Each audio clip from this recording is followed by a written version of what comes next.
welcome back to Top Shelf, which is presented by the Game Sports Show podcast and powered by the Game Entertainment and Media. This episode is sponsored by Flawless Roofing and the sports displays, and on today's agenda, oh boy, do we have a lot to talk about. So much to talk about. Playoff hockey, boys. I don't know about you. There's nothing better in sports than playoff hockey. We are blessed to watch it, and it's so good this year. We got some first rounds are finished. We got some second round matchups to talk about. I'll introduce Dave here and Dane. So we got David McCaig Jr., ladies and gentlemen, and Dane Hancherow. So let's get right to it. Where do we want to start here, boys? Where should we start up? I want one thing to start off with: Dane's beautiful mustache. I feel like I want to start on that right there. I thought maybe I'd be bringing some nostalgia or something cool, like the Game Sports Show jerseys that were back in 2019, as ugly as they are. I thought that'd be the coolest thing on here, but I have to take that away and say no. Dane's mustache is by far the coolest thing on this podcast right now. Just it's my inner Stu Skinner. I'm doing it for a tender there. So instead of a playoff beard, which hasn't worked for me before, I figured I'd switch it up with mustache. In all honesty, I mistakenly forgot to put the attachment on my clippers when I was shaving my beard in the morning. Oh, damn. I was half asleep, and I just went, and I was like, you know what? It's time to bring back the stash. So right for the only thing I'll bring up too is I'm drinking a beverage, of course, but it's out of Michael Doan's golf charity glass that I have. Michael Doan's charity golf tournament is on June 3rd. So I want to make sure that anyone in Sault Ste. Marie, I know anyone outside of Sault Ste. Marie may not know what that is. We understand that, of course. But Michael Doan is a former teammate of mine, long time, and he passed away tragically just over a handful of years ago in a car accident. And we have a golf tournament every year. And celebration goes to the Michael Doan charity as well. And it's a well tournament put together. So if you're ready for golf, like you are with the Boston Bruins and the Tampa Bay Lightning, you can sign up for the charity golf tournament for Michael Doan. But we know that the Leafs and Oilers don't have any golf upcoming, so we'll definitely get into that. But that's the only thing I want to make sure that I plugged was get out for some golf and a good cause. Yeah, of course, that's a beautiful cause, and thank you for mentioning that. So let's get a little bit of a rundown of the first round, shall we? And then we'll get into the second round and what we think is gonna happen here. The first round is not completely over yet. We do have a Game 7 that will be going tonight at 8 o'clock, I believe. So that is, what month is it? May the 1st. That's my birth month. I should probably know that. Jesus. But anyway, yeah. So we got the final game of round 1 tonight. And I don't know about you boys, but I have this one labeled as a triple overtime thriller. Like, that's how I'm feeling here with this Rangers-Devils game. I'm not going to disagree. I actually really like this series. And this is actually, unfortunately, between the Dallas Stars and the Minnesota Wild, the Devils and Rangers, it's kind of a series that I haven't watched as much because of other series that were going on, Toronto, Tampa, obviously Edmonton and LA. And there's a lot of good, like, I didn't get the chance to see it, but I've seen the highlights. Boy, this series is awesome. Like, the Rangers and Devils, like, that is a series that did not disappoint at all. It's got the veterans on the Rangers, some younger guys, but most of the veteran guys, Tarasenko, Kane, you got Shesterkin. But then you look at the Devils, they're exciting. I hated the Devils as a kid. I hated a couple teams. It was Detroit and New Jersey. The reason why I disliked those teams because they always won. It wasn't because I disliked their fans or anything like that, any kind of rivalry, nothing like that. It's because they always won games. And New Jersey won in the worst, shittiest, boring way all the time in the early thousands, winning 2-1 because Brodeur made 75 saves in a game all the time. Then you had Detroit who won games just by being absolutely sick. So You when I see the Devils right now, that young talent, the Hughes, right? Timo Meier, those guys they're good, but honestly, I'll say that I think the veteran side is really going to overcome tonight. I really feel like when it comes down to the playoffs, that I don't want to say that the Devils are where the Leafs were in 2016 against Washington, but I feel like that's a good example. The way the Devils are playing, I think they're a little bit ahead of what the Maple Leafs were at that point. But I feel like this game is going to be a triple overtime. It's going to be like a 3-2 game. Then you have the Schmid guy who's come out of literally be a pro mode. It feels like in NHL 23, and he's on his own level. Shesterkin is Shesterkin. It's going to be wild. It's going to be wild. But you gotta give the edge to the Rangers here. I think that would be even despite being on the road, you got to give the edge to the Rangers. I think the reason that you give the reason I give the edge to the Rangers, even though I did pick Jersey to win, and I'm still picking Jersey to win, if I'm going to argue against myself here, it's because it's a one and done game and they have Shesterkin. That's for me what it comes down to. Yes, they have a lot of firepower. They have some great defenders, but when you have a goalie like that, that can change one game more than any other individual player from just looking at each position. Anyway, let's get to some other series that happened in the first round. So, how about Florida beating Boston? That is... You want to go there first? I love it. I'm down. I was so excited. You know what? And we're going to talk about the Leafs and Lightning and obviously the Kings and Oilers. But when the Boston was up 3-2 yesterday, I remember sitting on my couch and sitting there saying, "Oh no, it's going to be Leafs and Boston, right? Here we go. It's destiny. It's destiny. It has to be this way." And then when they tied it, I said, if they do tie it in the minute, Florida is winning in overtime. That team that ties it in the final minute has all the momentum. They're winning in overtime. And Florida was just Boston wasn't Boston against Florida. Dane, I probably took your spot there in that talk, but I'm just saying, man, it's I love it. I love it as a Leaf fan and as a hockey fan. Seeing a team that's that dominant lose to a team that's more of the Cinderella story. Gotta love it. Paul Maurice, friend of the show. He's been on the show. You know, he's told my dad he wants to take his Harley down the street when he wins the Stanley Cup. And that's when he was on Winnipeg. Not on Florida. He didn't say that. But, you know, you have to give credit to Florida. And it was a good series and this whole first round was full of surprises. But obviously that takes the cake. Yeah, I think I watched the first two periods last night. Obviously, a little bit of lack of sleep from the Leafs Oilers the night prior to that, so I had a pretty early night to bed last night. But yeah, it was a weird game. The first two periods I watched really didn't feel like a playoff atmosphere. Boston really looked like they were playing not to lose and not to win. They seemed nervous out there.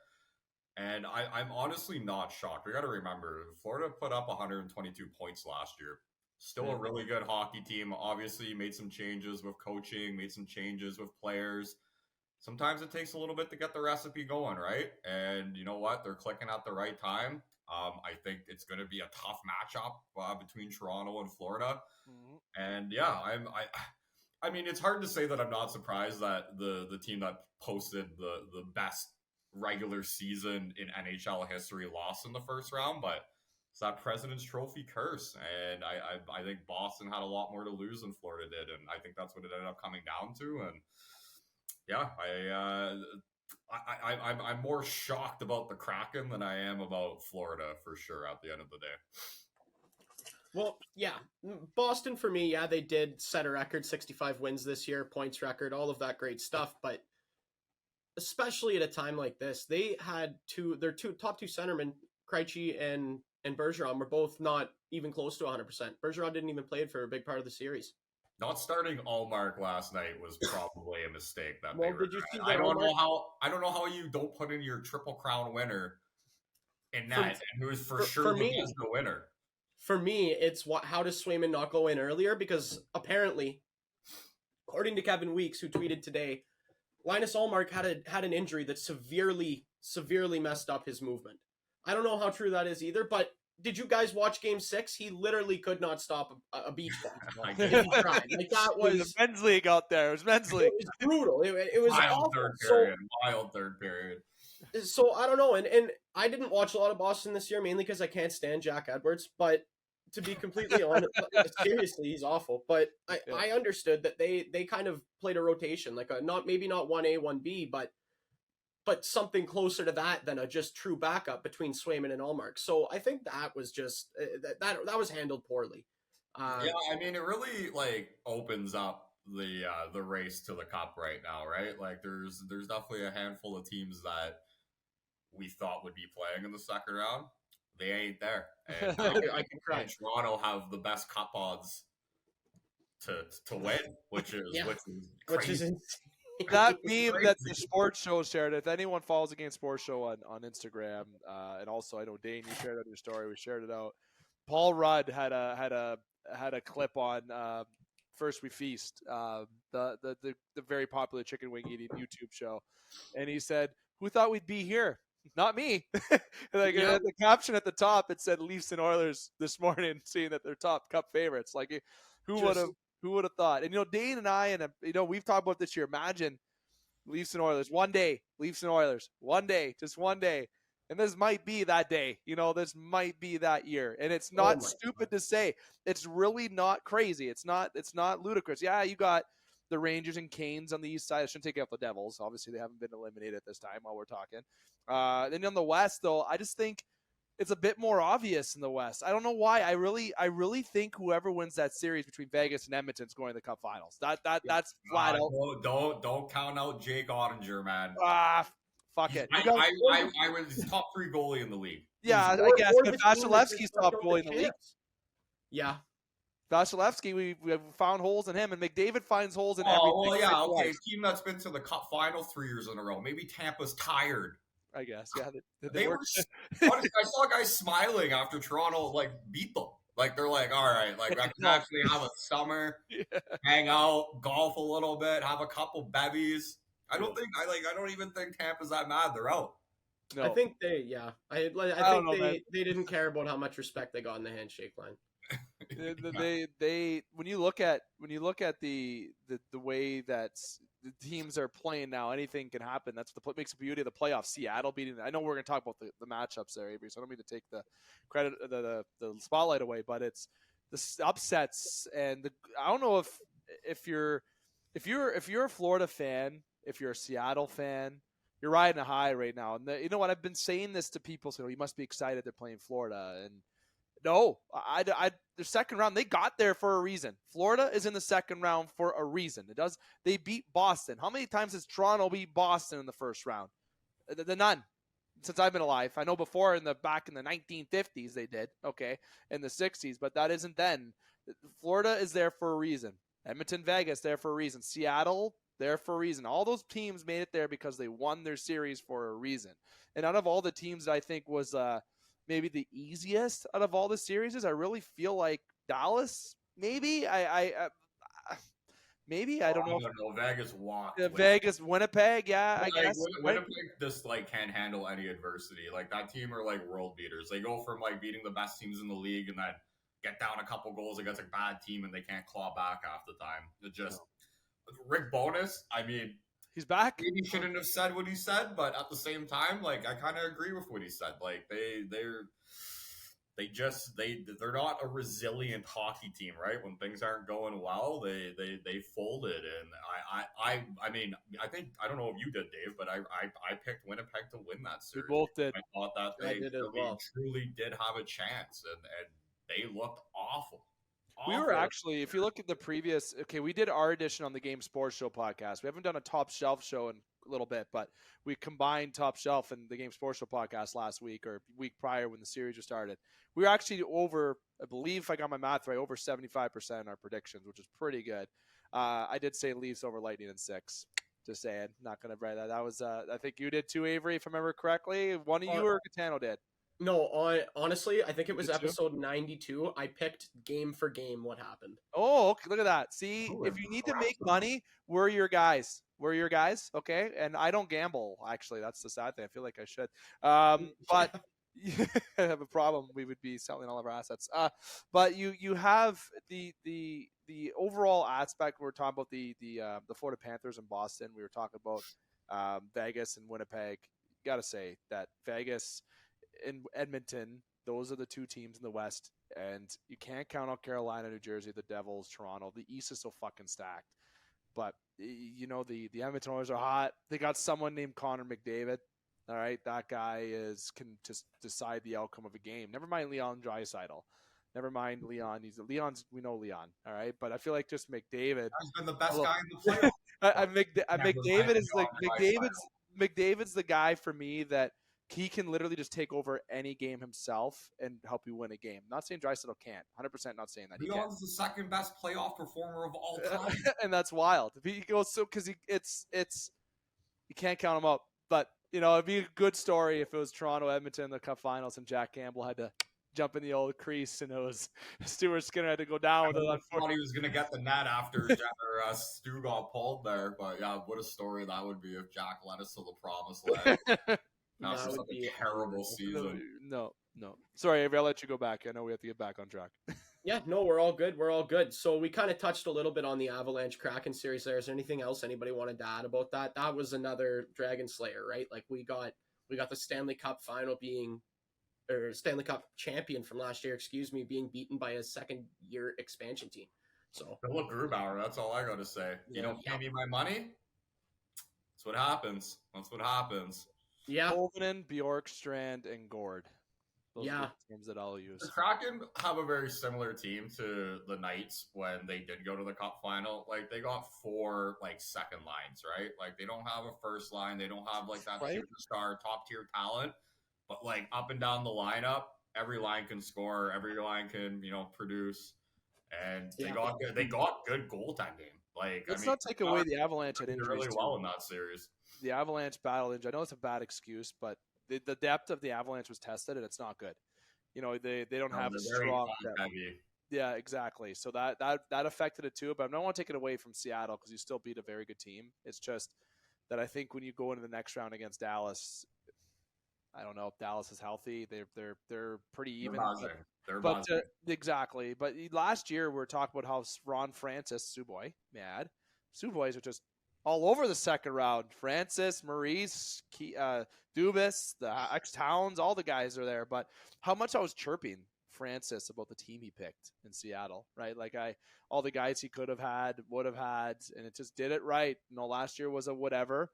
You had Beniers, you make some of your high picks, and now you're in the playoffs. You had a surprising year, and you're now going to the second round. You beat the defending champs. That can't be taken lightly, but they're in tough against a very healthy and very strong, net-minded team in Dallas. Yeah, definitely. And just one thing to add to that Seattle, shout out to Ty Karche scoring his first former career Hound goal in a very, very big one. So yeah, I actually went to a couple of Hound games at the end of the year. Good hockey player. He was stood out. I mean, It's not hard to stand out on the Hounds this year, unfortunately. But they were not good. But anyway, moving on. Let's move on to another series. So did we want to get right into let's do the one more in the West there. So I didn't get to watch it very much, mainly because of the other series that we're on, just like you said, Dave. But Minnesota, Dallas, we've established Ottinger was a big part of that series. Yeah. Anything else anybody has to add? Well, the Minnesota Wild have now lost 7 first rounds in a row now, so they are now the new Toronto Maple Leafs.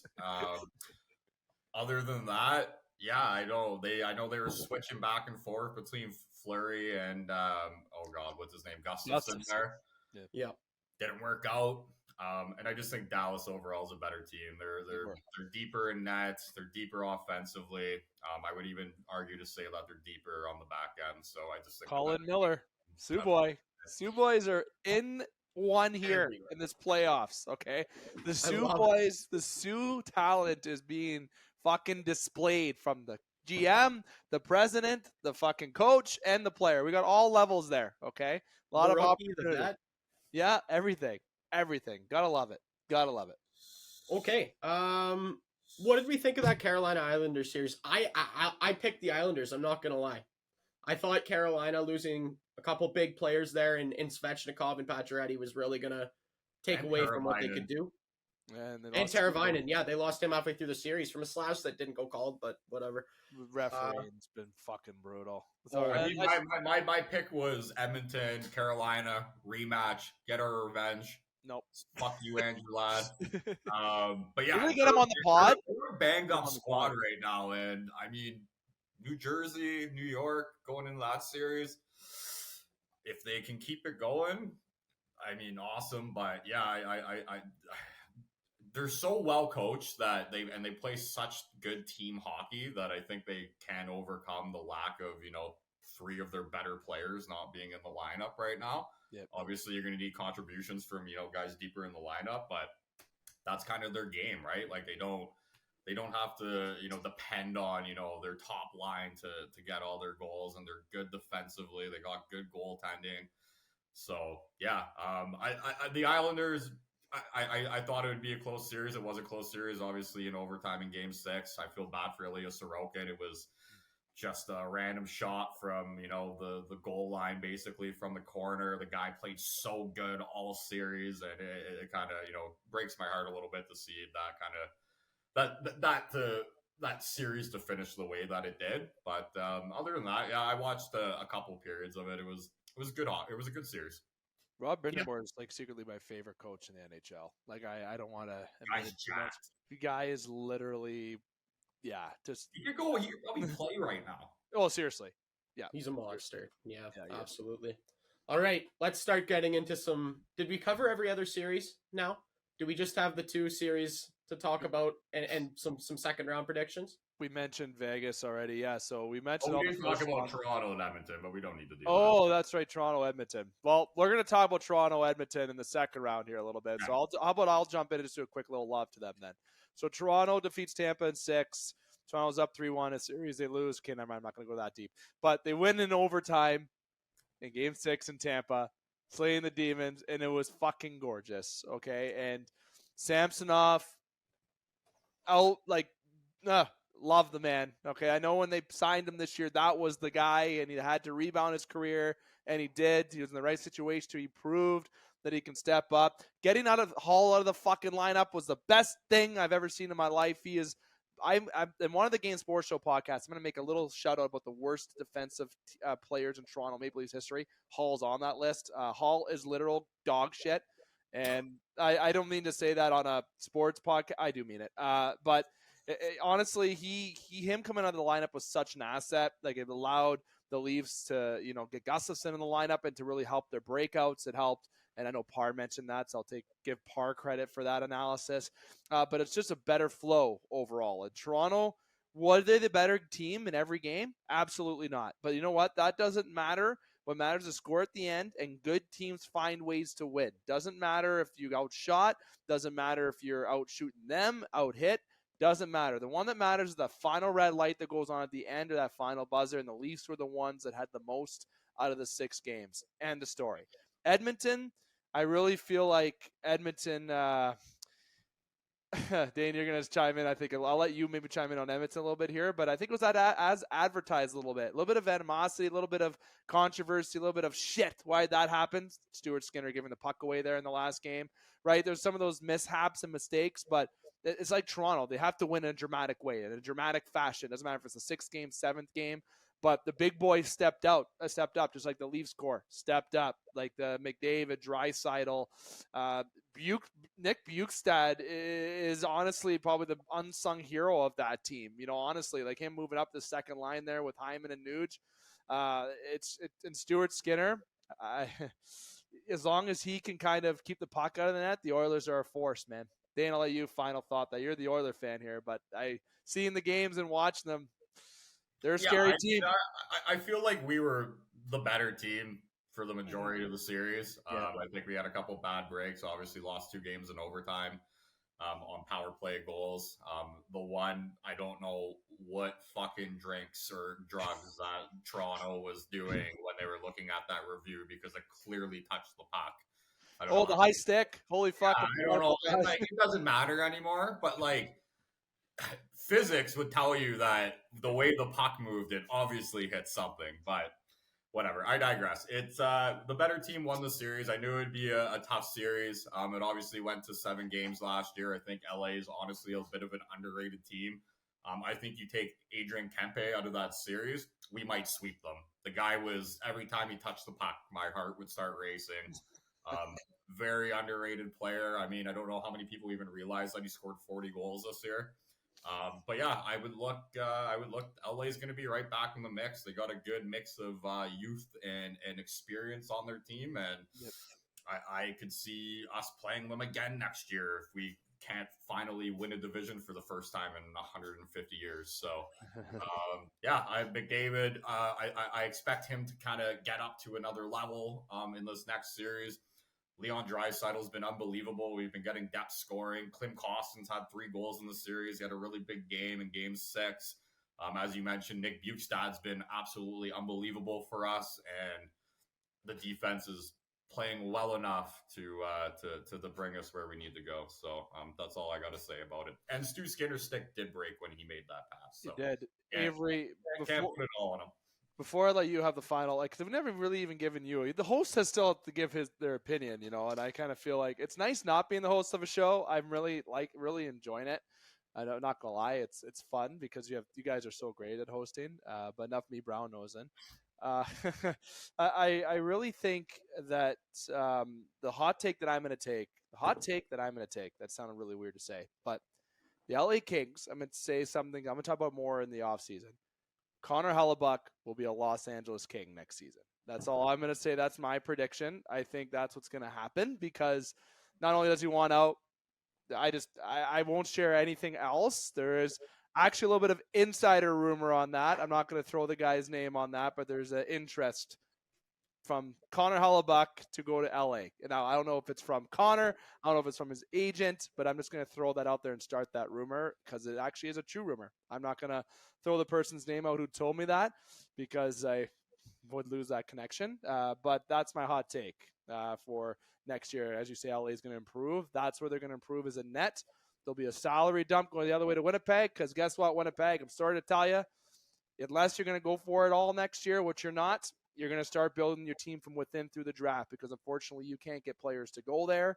So you're going to have to rebuild, retool, and you should start doing it now because the next couple drafts are pretty good. Matt Capolini, you've got Calabrini, sorry, I said Capolini like I'm Italian, you can tell. Michael Miza, those guys coming up. If Winnipeg's looking to rebuild, it is now. Scheifele, the Wheelers, the Hellebucks, time to see you later. That's my hot take that I'm going to throw out before we start talking second round. Well, I don't think that's too hot of a take at all. I like that. And who wouldn't want to play in Los Angeles? It's in California. It's a beautiful city. Come on. That's played, what's it called now? Crypto.com Arena every night. That's the dream. Are you serious? But yeah, no, and I think you're right. That's a good spot for them. I think it was crazy this year when they really cut ties with Jonathan Quick, just like that. It kind of set something like that up is a move for a guy with that team. Like you said, they got like Dane, you said, they have a great mix of young players mixed with veteran experience. Like Anze Kopitar is a monster still. Drew Doughty is a monster still. And then they got the young guys like Kempe, who's the young guy there? Byfield's a great player. They have so many great hockey players there. Yeah, so I think that's a great landing spot for him. Sorry?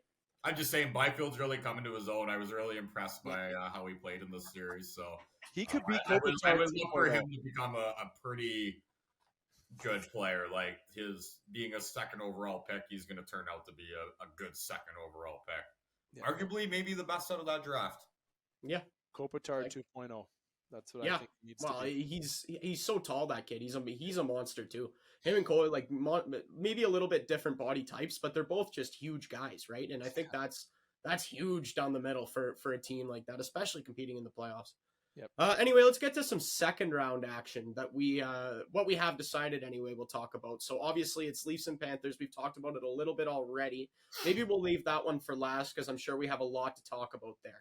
So maybe we'll start back in the West. We'll go Seattle and Dallas first. I'll make my point quick. Seattle, Dallas. I'll just make more of a prediction and a hot take and go through this because we can save the time for Oilers and Vegas and Toronto, Tampa. I think that's a good idea because I would imagine we have a lot more to take on that. Seattle, Dallas. Seattle, love the run. Ronnie franchise. I hope you would be able to go past this round. It's not going to happen. You've already surprised enough. I really feel that Dallas is going to win this in 6. I'm going to give you a little bit more credit, but I think it's going to be a series. It's going to come down to that extra goaltending. The back end is a little bit, I feel, more aligned in Dallas, and I just feel like they're still a step ahead than what Seattle is, but it's a great experience for them getting the second round.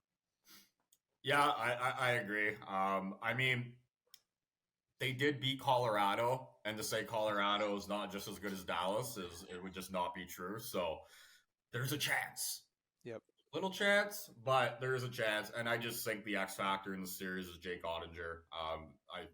Superior goalie to anything that Colorado had going for them. So he's a guy that can steal a series. I think all things are going well for Dallas right now, up and down the lineup. Roope Hintz has been absolutely unbelievable for Dallas's playoff. Tyler Seguin's having a little bit of a resurgence. Miro Heiskanen, maybe the most underrated defenseman in the NHL.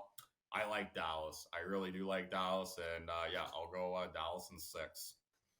Okay, so my prediction is the dog. I'm gonna take Seattle in 6, and the reason is I just think they had a tougher first round. I think they're playing at a higher level than Dallas needed to in that first round. And sometimes when that happens, an example would be the Oilers back in 06, Dane.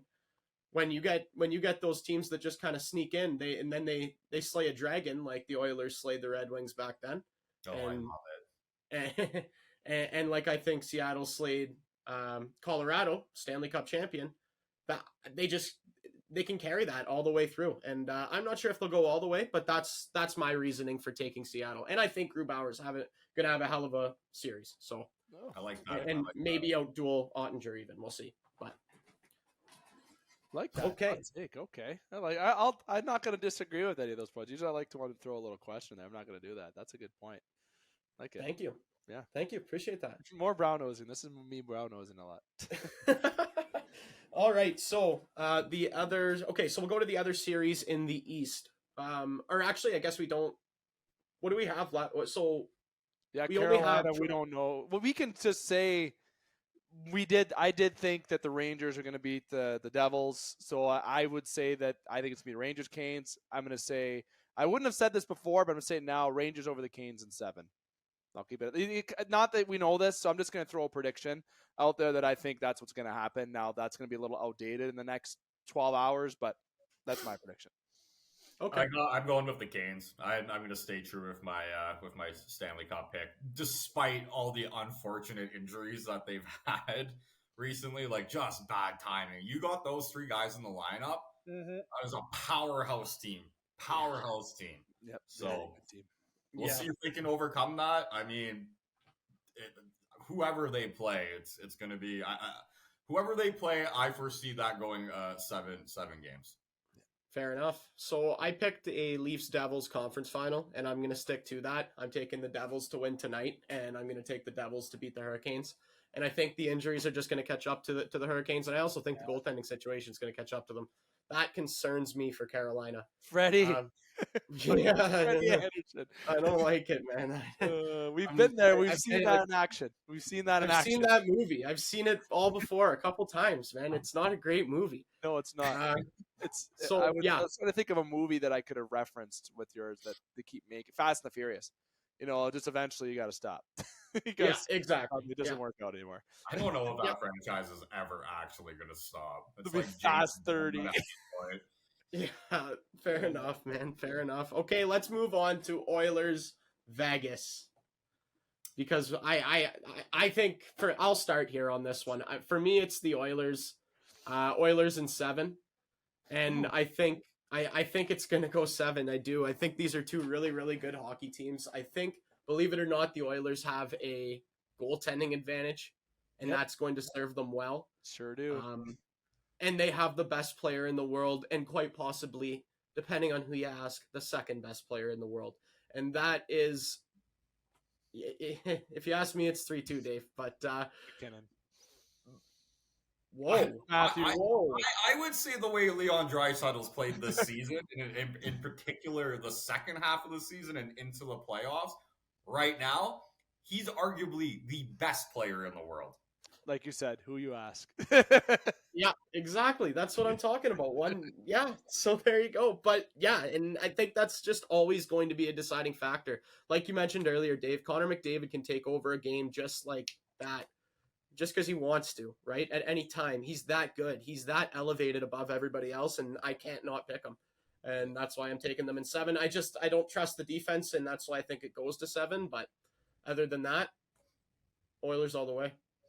I was going to make a joke and say it's because Cody Cece's back there. That's one of the reasons why I'm saying 7, but that's not a running joke anymore because he's actually done pretty good in Edmonton. They never did. Steady Eddie. So it doesn't make sense to me, but I really think, and I'm not going to say 7, I'm going to say 6 in Oilers. Here's Oilers in 6 because of the goaltending. I really feel like that's going to cost Vegas a little bit when it comes to those big guys on Edmonton. And let me tell you, if Vegas gets into penalty trouble, they are fucked. Like they're so fucked. Like they're you got no chance. You got no chance, man. Number one, because who's on the ice, but number two, your goalie ain't going to keep up. You got McDavid on the other side, Draisaitl here. You got Hyman farting in your face in front of the net. Doesn't matter. You got, I forget who's on the point. Bush is on the point. The guy's got a rocket from there. We're seeing the guy that we saw in London when we saw him here with the Sioux Greyhounds. The guy logged 40 minutes of ice time a night on the London Knights. And that's the kind of Bouchard that we're seeing on the Oilers right now. It's something they've been waiting to see. Because when he first came in the league, it wasn't like that. It took him time to develop, right? I don't think if he was trying to find himself more of an offensive defenseman a bit, he still is, but I think he's really learned that defensive side of the game better, Bouchard. But I really think that Vegas I think they're stronger than Edmonton in some degree, but not really, because look at the bottom guys. You got Desharnais, you got Clem Costin's just a funny dude in general. I'm forgetting a guy. Why am I forgetting a guy? Warren Fogle. Like Dane said, he's one of Dane's. Thank you. Yeah, can't forget about Evander Kane. They got it just as hard-nosed as a team, right? So I think that they do it in Edmonton, Game 6, regulation time. I'm going to go that literal. And I think the guy in the series that leads Edmonton is not even McDavid, not even Draisaitl, not Kane. The guy I'm going to go with is Nuge. I really have a feeling for Nuge this series. I think he's getting that extra taste, and that second line is going to be the deciding factor. I know they say the third lines, fourth lines, and bottom pairing and goaltending win you championships, but I have a feeling for Nuge this series, so I'll just add that in there too. And Dane, you can add your Oiler expertise on top of mine and Avery's predictions. Yeah, I'm going to start with saying this is going to be easily, well, not going to say easily, but it's going to be the most exciting series. These teams get up and down the ice quick. I've watched all the regular season games that they've played against each other the last 2 years, and typically they're high scoring games. So I know Edmonton's been trying to, do their defensive thing, but sometimes you just have to go with the flow of the game. And I think some of these games are going to be high scoring games. At the end of the day, even though that we've had Vegas's number in the regular season, I don't think that really transitions well to the playoffs. I think I just feel it this year, boys. Something's different. Something's different. This is the first year that I'm not pessimistic about the Oilers. I'm optimistic about the Oilers. Obviously, Stu he's been good. He's been steady. He's just let in a couple soft goals that I'd like to see him kind of clean that up a little bit. Vegas has the 19th ranked power or penalty kill. Don't take penalties. I think we were running at like almost over 50% against LA in that series on the power play. So, and the thing is, it's like everybody's like, oh, it's playoff hockey. There won't be that many penalties. Well, when you have guys that can skate and move the puck like Edmonton, you're going to take holding penalties no matter what you do. You're going to take tripping penalties because Connor McDavid's 20 feet in front of you, and then he's 20 feet behind you in for 2 seconds. So, I'm thrilled that this is the matchup. I'm excited to watch it. I obviously think Edmonton's going to win this. I am debating, is this going to be a 6-game series, 7-game series? I don't think home ice matters that much, as we've already seen in the playoffs, that I would argue to say that the road record is either just below the home record, or if not even better than the home record right now. So, I think Connor's going to do his thing. I think Draisaitl's going to do his thing. I think they're going to get some good secondary scoring up and down the lineup, whether it's Clem Costin, Bukestad, Kaner, Hyman, Nuge. We got the pieces to make a run this year. Evan Bouchard has set the record for the most power play points in the series by an NHL defenseman. He's been unbelievable since he's been paired up with Matthias Ekholm, who that's who he's with. Arguably might be the most underrated defenseman in the league, other than Miro Heiskanen, because he plays in Dallas and doesn't get enough love. But Ekholm's kind of changed the identity of our defense. He's taken a lot of pressure off of Nurse. He's been able to play more minutes. That Nurse can play a little bit less more minutes. I love my team right now. It gives me goosebumps. Oilers in 6. Oilers in 6. We're winning at home. He agreed. I like it. I like it. I can't argue with anything that you just said, and I don't know how I let it escape me, but I completely forgot about Matthias Ekholm. Oh, I will say one good storyline is Jack Eichel versus Connor McDavid, 2015 draft. Oh, please. Eichel, I remember when he got drafted, he thought he was just as listen here, pal. Like there's not a universe that I'm choosing Eichel over McDavid, honestly. Oh I'm choosing a lot of more players ahead of Eichel. I can sit here for 20 minutes probably naming players I would choose over Eichel. Seriously. I'd take 3 on the Leafs over Eichel, honestly. Yep, me too. I know who you're saying. I think you say Matthews, Marner, Tavares. Over Eichel. No, I'm not. I'm leaving Tavares out. I'm throwing Nylander in there. Oh, yep. Can't forget about Willie Styles. Yeah, no. Yeah, Willie Styles. All right, let's move on to some Leafs Panthers. I'll let you start here, Dave. Oh, I like that. You know what? No, if I could, I know you're the host. I'll let Dane go, and then I'll go after Dane if you want. That's good with you. Absolutely. I want you as. I thought I'd let Dane go first because I don't want him to lose his thought. I feel like I have a lot to say. So fair enough. I'm going to start with. I'm very excited for tomorrow night. Second round starts. Got a couple games on the card. First game, Toronto, Florida. First time in the second round since 2004, if I'm not mistaken, 19 years ago. I think this is going to be a close series, boys. I don't think this is going to be a walk in the park. I don't want Toronto to get complacent because they're not playing Boston. Florida's a good fucking hockey team, and they were a good hockey team last year, and they're arguably a better hockey team last year. I don't think it's even an argument that Matthew Tkachuk is a much more productive and better all-around player than Jonathan Huberdeau was. Mm-hmm. Obviously, they're short Mackenzie Weegar, but the only reason they got rid of Weegar is because Brandon Montour has just turned into a top 15, top 20 defenseman in the league. And yeah, he got the game-tying goal, or the winner, the game-tying goal last night. Game-tire, and he had one earlier, too. Yeah, I think game-tying goal. So, Bobrovsky back on the case. He's taken down the 2 best single-season record first-place finishers of all time.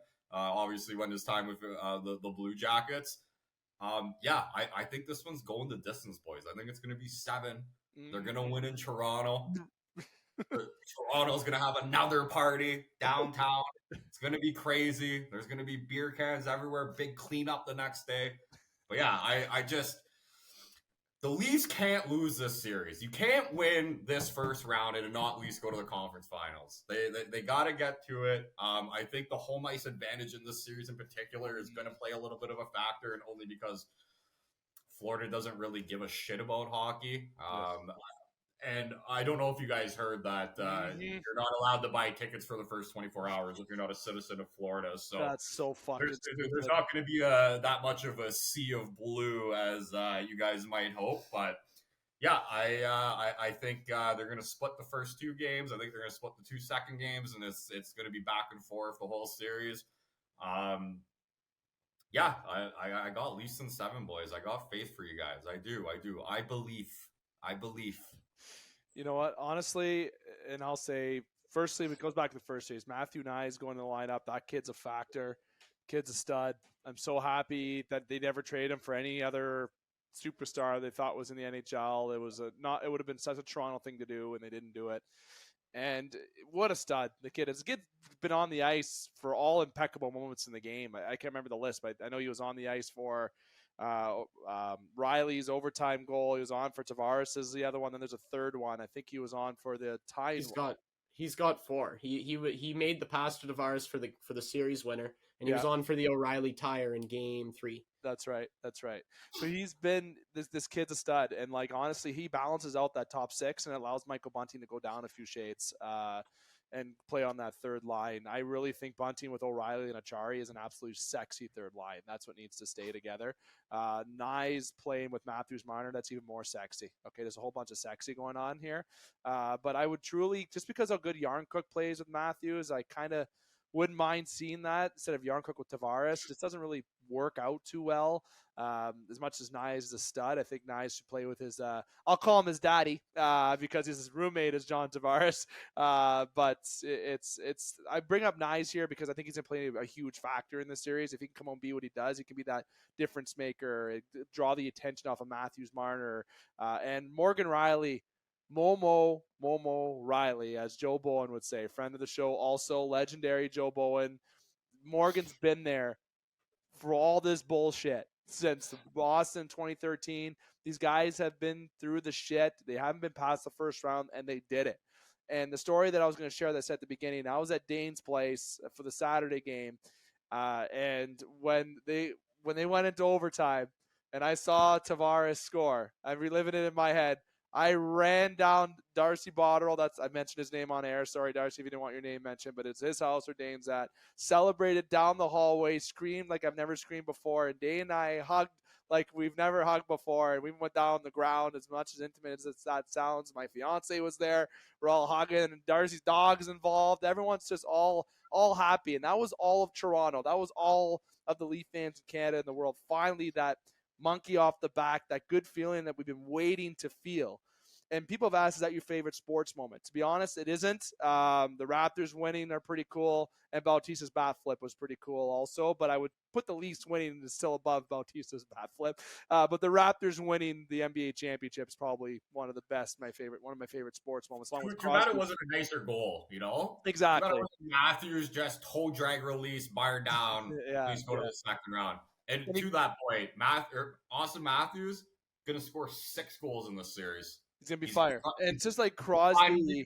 Fire in the playoffs. It's just like Crosby getting the golden goal, right? Or just like Salt Lake when Canada won 0-2. There's a lot of good goals you can think of, but this was something up there for Leaf fans that will never be forgotten. And I know we wanted Boston for destiny, but the cookies are lined up this way now. It's just the way it is. You can't.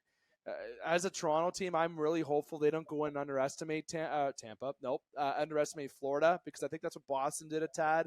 And they can't let the foot off the gas. You got to get the puck to net. You got to play and don't stop, because it doesn't stop at the first round. Just because we're celebrated like we won the Stanley Cup in the first round, which it really, really felt like, that's not the case. Okay, going into Florida, you can't take them lightly. Kachuk, Verhaeghe, the Radko Gudises, the Aaron Ekblads, they have a fucking good hockey team there in Florida, and they're coached by someone who's from the Sioux, who you can't discount Sioux guys, obviously, okay? So the guy's been around the block, Paul. He's been there. He's made it to the land before. This is a team that you can't take lightly. They can't go into that first game and just – I don't think they will have that pressure, though, anymore. I feel like they had that cloud in the first round, right? That nervousness. I think winning is just going to show you now a newer Leaf team. It's going to be like the pressure's off.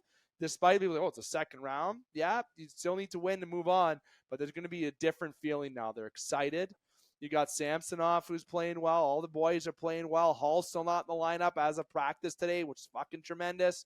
It's just all positive things in Leafs Nation. Now, Florida, they deserve to be here. They're good enough. They're all around. They're good offensively, defensively. Bobrovsky's back on the case, as Dane said. Paul Maurice, the smart coach. Do not take these guys lightly, like I said. But I got to say, the Leafs in 6. It's going to be another 6. They're going to win it on the road again. Then the Game 7 Dragon Slayer is not going to be until the Stanley Cup Finals when they play the Edmonton Oilers. Okay, that's when Toronto is going to win. Game 7 is against the Edmonton Oilers in that series, because that's going to go the distance, because that's what everyone would want. But if that series goes to Game 7 and it's in overtime, we might need an ambulance on set, because I'm a stroke. We've said it on the show. We've said it a lot of different times, and there is a chance this year that can happen. And I would love that moment in sports, to have that with you, with other friends. It's just an all-Canadian matchup. McDavid, Matthews, like what? Like it would be something tremendous. And I really think we're seeing something special here at Leafs Nation. Let's enjoy it. I don't mean to take my host hat off here and put my fan hat on, but I'm going to do it because all of Leafs Nation's in. Everyone's invested, and it's a great time to watch. And these guys are balanced. And having O'Reilly play third-line center is so smart. It's Keefe. There's been some bonehead moves you made with Hall playing and some decisions, but you know what? You actually did very well, Coach, I feel, in this series. Despite being outplayed by Tampa, That's where the pressure, I think, came in for Toronto, and they overcame it. And Florida's going to put up a fight, but the Cinderella story, I feel, is going to come to an end. It's just going to continue for Toronto because it's Leafs time, baby. It's our time if you're Toronto. I'm going to talk like Biz right now. It's Leafs time. Get on the bandwagon. The room is here. All these years you've been chirping us. Fuck you. Come back on the boat now and start cheering for Toronto because it's time that the Leafs are going to get what they deserve. It's been long overdue. I was 13 when they made it to the second round last time, turning 13 years old. Okay, like that is, I saw Jeremy Roenick snipe top cheddar on Eddie Belfour. Okay, the recovering drinking guy that came from Dallas over to play in Toronto and revamped his career, led Toronto a couple playoff runs. Jeremy Roenick gets the goal in overtime, top ched over Belfour, does a little dance at the Air Canada Center. That's what it was called before. And I haven't seen the second round since, nor has anyone else who can remember that. And you know what? It's long overdue. Yeah, I agree with pretty much everything you said. There's a couple things that I just wanted to touch on. First of all, I think it's absolutely hilarious that they're trying to ban Toronto fans. And if you actually think that that's going to stop that building from being painted blue and white, you are crazy. I think I know 20,000 Leaf fans with Florida addresses. Well, I was just going to say, yeah. So I don't really know why they think that's going to help. Like, that is literally a state that is well known for being a destination for Canadians. So that's not going to solve anything. The other thing that I have to say, I'm not going to get any more analysis.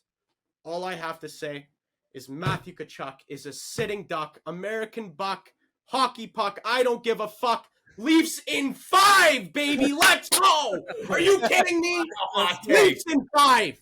That's a hot take. Love it. There we go. Love it. It's happening.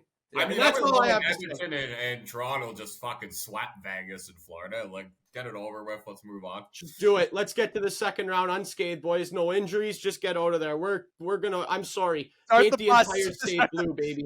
Yeah, I love it.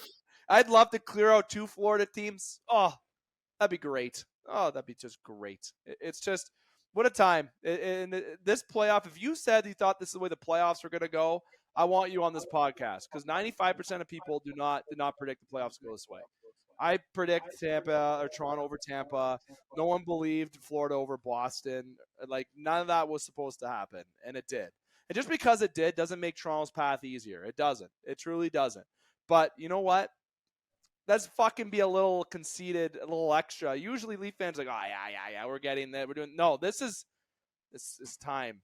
An all-Canadian final is happening this year. The world is fucking full turnaround. Okay, shit's happening. It is time to see an all-Canadian final, and it's going to happen. I'm telling you right now, it's going to happen. So, Dane, you prep that stash. Avery, you prep your hair and stash because there's going to be fucking streams inside the TGEM area, and we're going to be watching Leafs and Oilers in the next couple of weeks, going for the Stanley Cup. Battered, bruised, Skinner's out, Campbell's in. That's what's going to be happening because you know what? That's the storyline. That needs to be the storyline. Toronto probably needs to beat up on Freddie Anderson in the next round, even though I didn't predict that's who they'd play, but they probably have to beat up on him in the next round, and then they got to go play Hyman.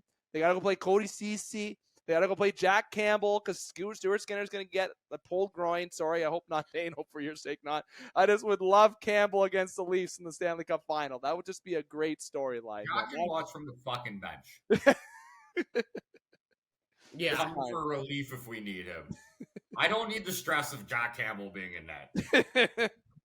Dave, you know exactly what he's talking about, and he's not wrong. No, he's not. Imagine Matthews with Jack Campbell. I don't feel like Jack Campbell can handle it. I think a big storyline there also, though, sorry for kind of interrupting you there, but wouldn't McDavid playing in Toronto in his hometown for a Stanley Cup be a hell of a storyline there? Oh, the money. The stories, the memories, everything, win or lose. It's just like, that will never happen again in a long time. Like, if the Leafs and Oilers get there against each other, as good as they are, I understand. Yeah, if the Leafs win or lose, they can get there next year. Same with the Oilers. Win or lose, they can get there. But when's the last time you saw an all-Canadian matchup? 1986. That was the Flames and Oilers, right? No. Yeah, that was the Flames. Habs? No, it wasn't. I don't think so. The Flames and Oilers. No, you don't know. What am I? Yeah, you're right. What am I talking about? Same. Yeah, fuck. Get my logistics here. Jesus. Yeah, Habs. 1 second. Stand by one. Stand by one. But point is, it's been a long time, and it's rare that I just know it's 1986. And you just don't see it a lot, and it's time that we do see it, and this is the year. This is the fucking year. Yeah. Canada deserves it. I think the country shuts down for a week, but hey, I'm okay with it. 2 weeks, but hey, holidays. Listen, I make that a holiday. Make it a holiday. Seriously, we can't. I might go sleep under a bridge in Toronto. I think that'll be the only hotel available. It is Montreal, Calgary, 86. Montreal won it that year, I believe. Yes. Well, Calgary doesn't have a cup, do they? Yeah, they won in 1989. Do they in 89? I forget who they beat that year now. It doesn't matter. I know people are going to comment, maybe chirp me for it, but it's fine. But yeah, that's the hot take. We're going to see some exciting second round matchups, and it all starts tomorrow as puck drop, man. It's exciting. Yeah, I'm super excited. Do you gentlemen have anything else to get off your chest today, or are we ready to send her off? Daryl Sutter got fired today, and I love the agony and pain that all of Flames Nation is in because I'm just bitter. The Flames beat the Canadians in 89. I had to make sure I did that. I did research it because I don't want to look like an idiot. So it's 89. 89. There we go. Last time. But other things to add? No, I think the only thing that I'll add is from a Game Sports Show perspective. We have Alex Bolduc's special edition coming up this week. It's been long overdue there. I want to say thanks to Alex Flood for his editing. There's been a lot of things he's had to do, schedule conflicts. There's also going to be a Game Sports Show podcast this week. TGEM has introduced a new content provider, the Average Jocks podcast with Joel Camp, who's a previous guest in the Game Sports Show podcast. Check that out.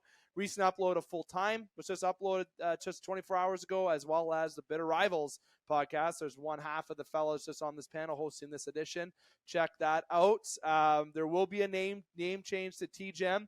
I said I would announce it. It is. I know what the name is going to be. These guys also know what the name is going to be, but I will not be announcing it until after May Long weekend because it's going to come with a new logo. Fun fact. And TGEM will have a new name, but it's the same thing. It's all the same everything that we do. We're just simply changing our name and improving it to something else to differentiate the Game Sports Show from the Game Entertainment and Media. We felt it needed an updated name for a little bit of freshness, given a lot of new initiatives having this year. So that's all I had from a marketing and clip perspective there. Avery, I'll let you close out.